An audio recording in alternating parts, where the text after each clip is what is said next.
Nagtataka nga ito ngang si David kung bakit kahit anong gawin niya na paraan upang mapatay nga itong si Ramon ay hindi nila talaga ito basta-basta mapapatay. Kaya naman ngayon ay nag-iisip na naman ng ibang paraan nga itong si David kung paano na nga niya atapusin nga ang buhay nga nito ni Ramon. Dahil na rin ay pagod na pagod umano siya sa kakatakbo at kakasabi dito kay Ramon kung paano nga niya umano gawa ng paraan upang hindi nga sila makita ni Marites. Kaya ngayon dahil nga dito ay naisipan nga umano nito ni David na pasabugin na lang daw umano ang mansyon. Kaya naman ngayon ay ito na nga ang kanyang naiisip na paraan.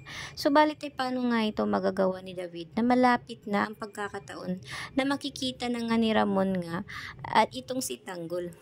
Kaya naman maliit na ang tsansa na mabubuhay pa rin itong si David dahil alam na alam niyang papatayin at papatayin nga siya ni Ramon sa kanyang ginawang katarantaduhan dahil sa kanyang pagpapanggap.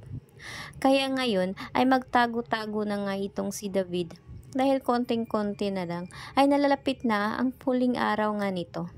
Samantala naman ay hindi na nga alam ni Ramon kung ano ang kanyang maisip na gawin upang makuha niya na si Marites dito nga kay Rigor. Hindi naman kasi papayag nga itong si David na ang kanyang nanay ay iiwan nga itong si Rigor dahil na rin ang isang rason pa nito ay malaki nga ang sikreto na hinahawakan nga ni David bilang pagpapanggap na tanggol at hindi rin papayag nga itong si Rigor na ganito ang mangyari. Na basta-basta na nga lang umano magpapakita nga ito ngang si Tanggol. Kaya't ito namang si Tanggol ay gagawa nga ng paraan para makita si Ramon Montenegro at kahit na hindi pa siya tutulungan nga nito ni Agustos dahil traidor ito, ay siya na mismo nga ang maghanap ng susi upang mahanap nga niya ito ngang si Ramon Montenegro.